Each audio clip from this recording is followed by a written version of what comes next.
Guys, it's me again, Charibel Castañeda, and welcome back to my YouTube channel. So for today's video is another DIY! Yes guys, you heard me right.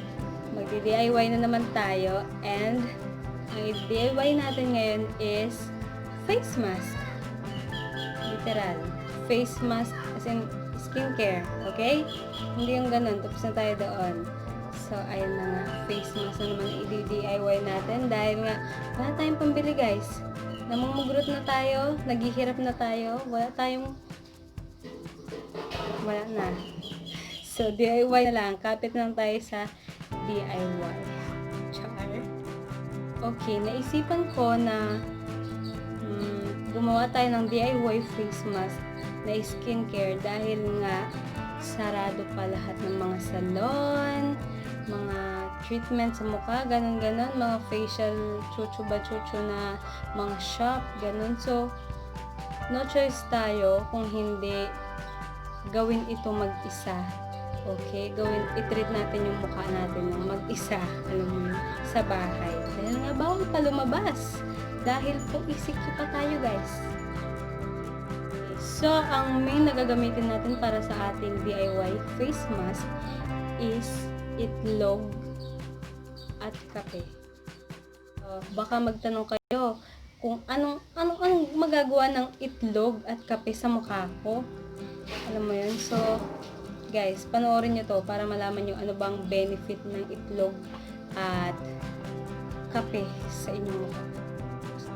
Benefits of egg in our face. It removes unwanted facial hair, firm and shrink your pores, reduce puffiness under your eyes, rid your face of blemishes, minimize oily skin.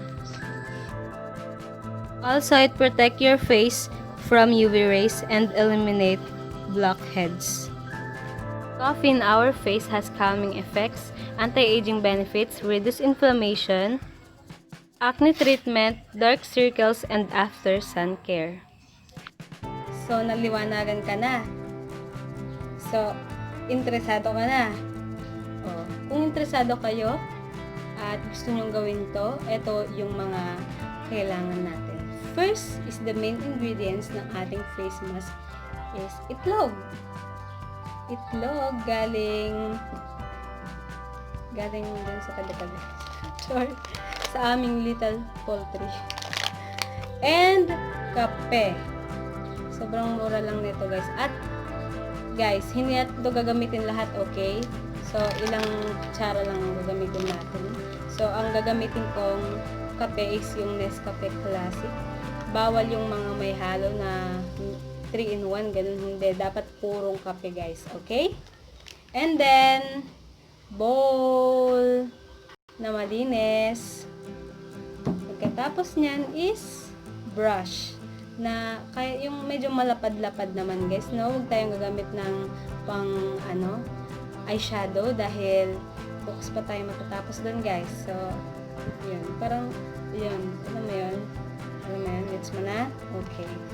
So, guys, ako po ay bagong ligo. Halatang halata naman. And wala akong kahit na ano sa mukha ko except lip tint dahil po pale ang labi ko guys.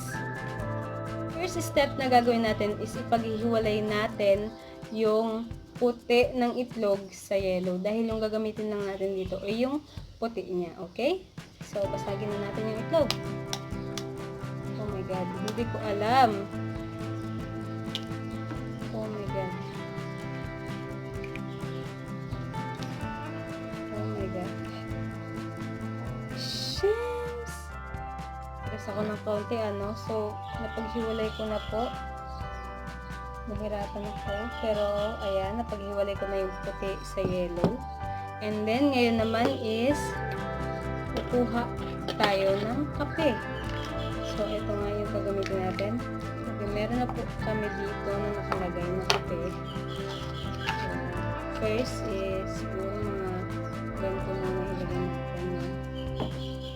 Nilalagay ko na. So, haluin mo natin gamit ang pinag. Medyo malagnaw pa po. So, dadagdagan ako ng konti-konti lang. Ganito.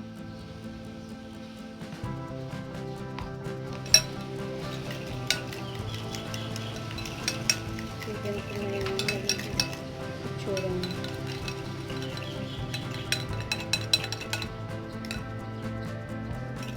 Haluin lang po natin siya na mabuti.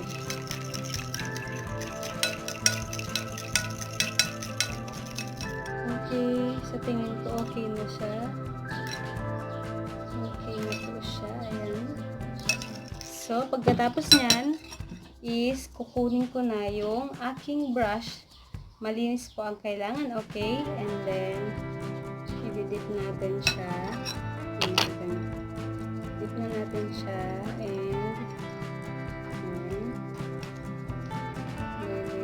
And lagyan natin sa mukha natin. By the way guys, ayan, may dalawa akong babies dyan. So, tignan natin, no, kung anong magiging resulta mamaya. Oh my God! Okay guys, first na napansin ko is malamig siya sa mukha. Okay? Feeling ko malabnaw siya, oh. Dagdagan ko pa na, no? Siguro. Okay. Kasi feeling ko malabnaw siya eh. Malamig sa mukha guys.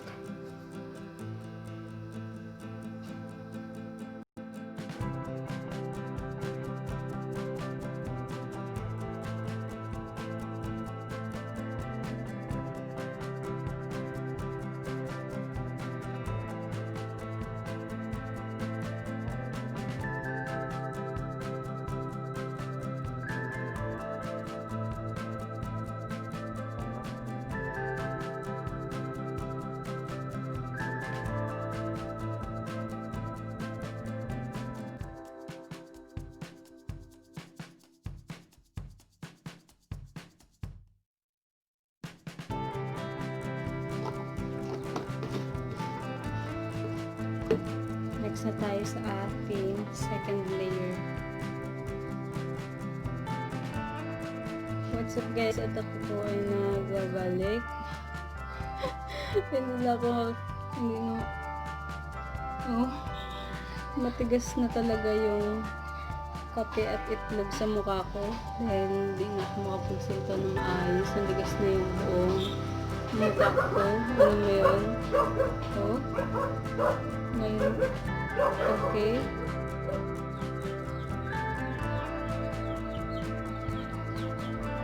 Okay guys. Sa tingin ko okay na yan. At malamig siya sa ano mukha guys. At ayun, medyo may tumutulo ano. Tingnan siya. Okay, so hihintayin lang natin tong matuyo. At ako po ay magbabalik. Okay, so ngayon matigas na yung itlog at kape sa mukha ko. Try na natin itong tanggalin. Ito na yun. Oo. Grabe. Tingnan ko ang hirap yung tanggalin. Ano ba ito? Dito na lang. Tinry ko siyang alisin at nahirap ko siyang alisin. So, ang gagawin na lang po natin is hugasan natin siya ng tubig. Okay? Okay, so hihilamusan ko lang yung buong face ko para maalis itong nasa mukha ko at ako po ay magbabalik. What's up guys? At ako po ay nagbabalik at naalis ko na po no, yung itlog na may kape sa mukha ko at ito po yung kinalabasan. So, okay, first na napansin ko medyo nag-whiten yung face ko. Ngayon, sobrang lambot ng mukha ko ngayon, guys. At etong ilong na to, sa mga may blackheads dyan, alam nyo yung feeling na may blackheads ka dyan eh, yung talagang mahawakan mo. At ngayon, tignan nyo guys yung ilong ko. Sobrang smooth niya lang na ang kinis niya hawakan guys, sa totoo lang. At oh my gosh, ang lambot ng face ko guys. At yung mga imperfections ko na medyo itim-itim dito, medyo nawala niya yun guys. And yung eye bags ko guys, feeling fresh, looking fresh. Guys, sa tingin ko talaga is effective naman yung ginawa natin DIY face mask.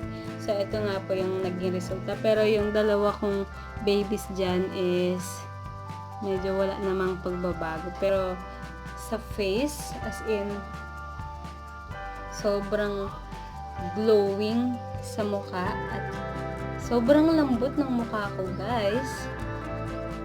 At medyo pumuti yung mukha ko. Pati yung eye bag area ko. So, malaking difference yung nagawa niya, guys. And then, yung noo ko, as in, gusto ko lang siya ma-feel right now. So, that's it for today's video, guys. Sana nakatulong ako sa inyo ng mga timbahay din. At ayun, wala pang pambiling face mask. So, sana ay nakatulong talaga po ako sa inyo. And salamat po sa panonood. Please give this a thumbs up if you like it. And please subscribe into my channel and click the notification bell down below. Comment nyo naman po sa baba kung ano pong masasabi nyo sa video na ito. And share nyo naman po ito sa inyong friends, family. So, ayun. Yun lang guys. Salamat po sa panonood and see you on my next one. Bye!